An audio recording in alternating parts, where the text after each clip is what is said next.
is the Graduated Driving Licensing Program. The Graduated Driving Licensing Program is geared to prevent injuries and to decrease the amount of fatal motor vehicle crashes in teenagers. This program looks specifically at teenagers because about 36% of teenagers die from a motor vehicle crash. This would mean that injuries from motor vehicle crashes are the leading cause of death among 16 to 19-year-olds. Not to mention that in some states, teenagers make up 24% of injury crashes while only representing 6.4% of licensed drivers. With such alarming numbers, something had to be done. Yes, these numbers are shocking, which is why the Graduated Driving Licensing Program decided to implement laws that restricted driving privileges for 16 to 17-year-olds. Some of these laws remove teenagers from high-risk situations. Another important aspect of the Graduated Driving Licensing Program is that as the driver gains experience, the restrictions are removed in a stepwise fashion. There are usually 3 phases with this program. The initial phase is supervised driving with a parent or guardian. The intermediate phase is driving without certain distractions like having a friend in the car. And the final phase is having supervision and restrictions lifted.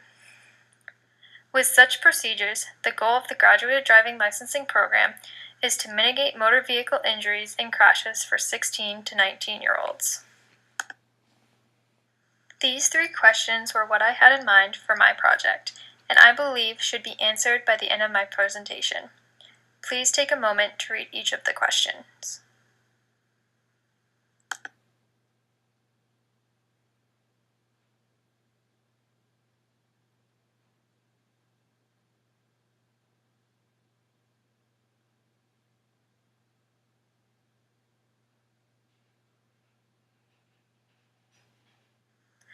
There are many social factors that impact the effectiveness of the GDL program.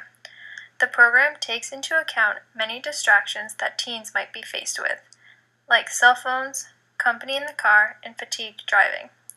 Teenagers will lose their license if they are found on their cell phone, driving with friends, or between certain hours of the night. However, there are still many factors that can cause distracted driving. A study from the Association of Psychological Science found that high levels of stress has an impact on driving skills. Through statistical analysis, it was found that someone who has more stress would significantly increase their chance of engaging in a motor vehicle crash. Looking further into this, it was found that young adults aged 16 through 33 have the highest levels of stress in the United States. There is no way for the GDL program to account for the stress in teenagers, and therefore it would impact the outcome of this program. Along with stress, the DMV found that negative emotions distract drivers. Since teenagers' hormones have yet to be balanced, it means their moods are very flexible, so the chances that they will become distracted from their emotions is very high. Emotions are another thing that would be impossible to regulate with the GDL program and change how effective it really is. It has also been found that males are more likely to drive recklessly, and those who are youngest in the GDL program are going to be more distracted. Teenage population is extremely diverse and gives diverse perspectives on just about everything. To make sure that the GDL program accounts for such diversity, each state is allowed to make adjustments to their law. Each state just has to comply with the following: a minimum age of 15 and a half for obtaining a learner's permit, a waiting period of at least 3 months before applying for an intermediate license, a minimum of 30 hours of supervised driving, a minimum of 16 years for obtaining an intermediate license, a minimum age of at least 17 years for a full license, and the restriction on carrying passengers. I believe by giving each state some leeway, it appeals to everyone and allows them to find which method works best for them. Having public health be defined as the science and art of preventing disease prolonging life and promoting physical health, it allows for the need for the community to address the issue of teenage crash rates. Since it is very important to prolong life, it is a high priority to reduce the number one cause of death among teenagers, motor vehicle crashes. This is why the GDL program has been implemented. Many states have worked with teens, their parents, and law enforcement to help pass this legislation. The GDL program was adopted by the United States in 1996 after seeing what New Zealand, Australia, and Canada had done with the program. From seeing the success from these countries, all 50 states and the District of Columbia decided to start implementing it. After that, many different areas started becoming involved. Youth, parents, law enforcement, driver's education, the Department of Motor Vehicles, judiciary, legislators, schools, and media were all key players in making the GDL program a success.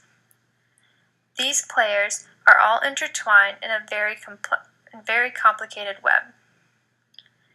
Youth, parents, and media were important in identifying the problem. Driver's education and schools have helped teach and implement the program. The Department of Motor Vehicles, legislators, and judiciary have all worked together to make the law surrounding the program. Law enforcement is still helping by making sure that the laws are being followed. Public health professionals have played a huge role throughout the entire program by reporting the statistics of teenage car crashes, publicizing the statistics, and doing research when the program was not working as well as it should have. Some important stakeholders are the American Automobile Association, the Insurance Institute for Highway Safety, and the American Association for Motor Vehicle Administrators. These three associations are involved with the GDL program by providing extensive research on why it should have been implemented, on what works and what does not work, and why each phase is important. The GDL program was funded through a grant from the National Institute of Health. This grant allotted money for research and the beginning stages of implementation.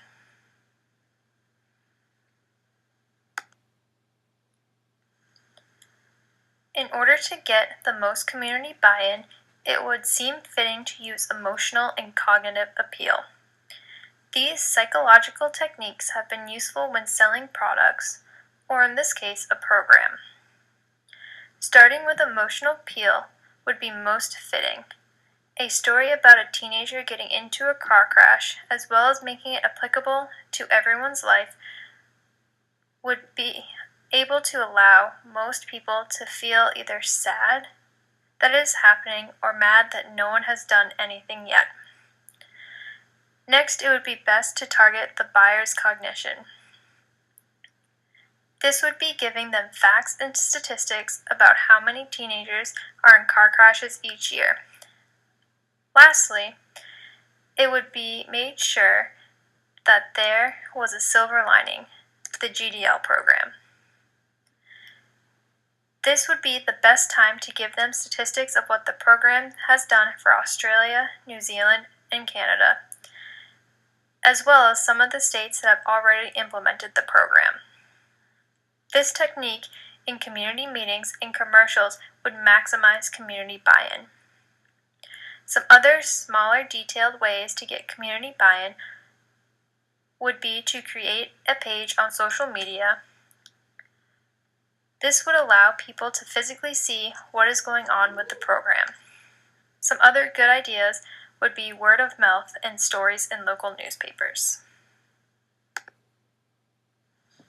Even though the GDL program has helped lower the crash rates among teenagers, it still has some areas that need growth.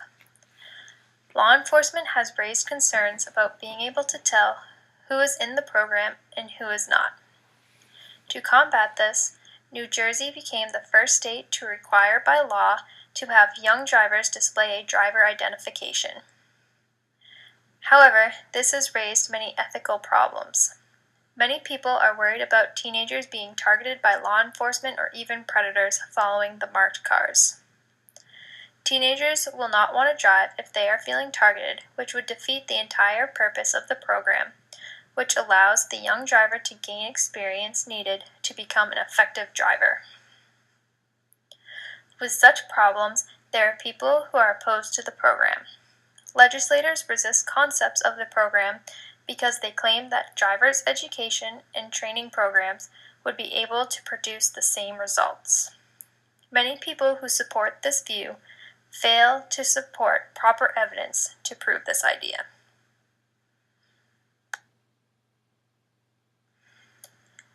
The GDL program has many factors on why it was implemented. Socially, no one wanted to see the teenager crash rate so high. Everyone wants to help prevent children dying and therefore will look for the best possible solution.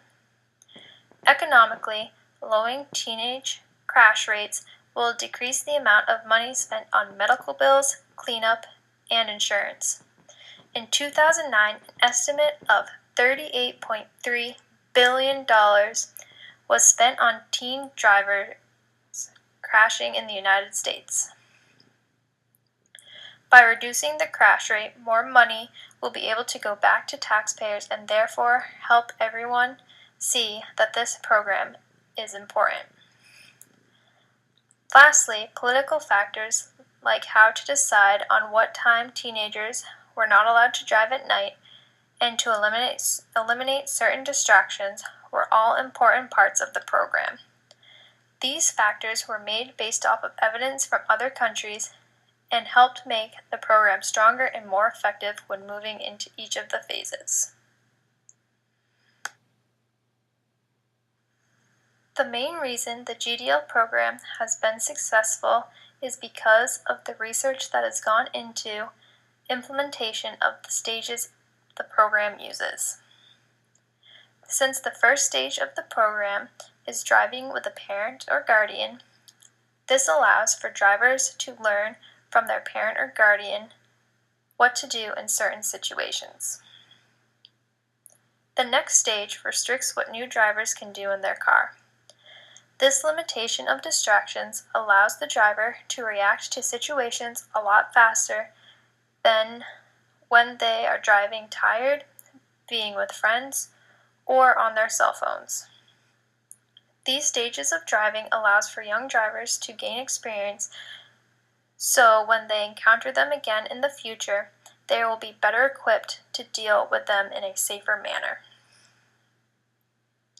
Another benefit of this program is that it sees immediate decrease in teenage car crashes. However, some negatives do come from the program.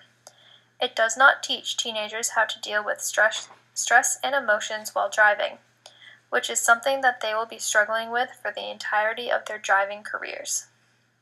It also does not account for new drivers that are not teenagers, but have never gained the driving experience that they need to become a safer driver. However, since this program has been implemented in all 50 states, each state has put different restrictions and durations for each of the stages.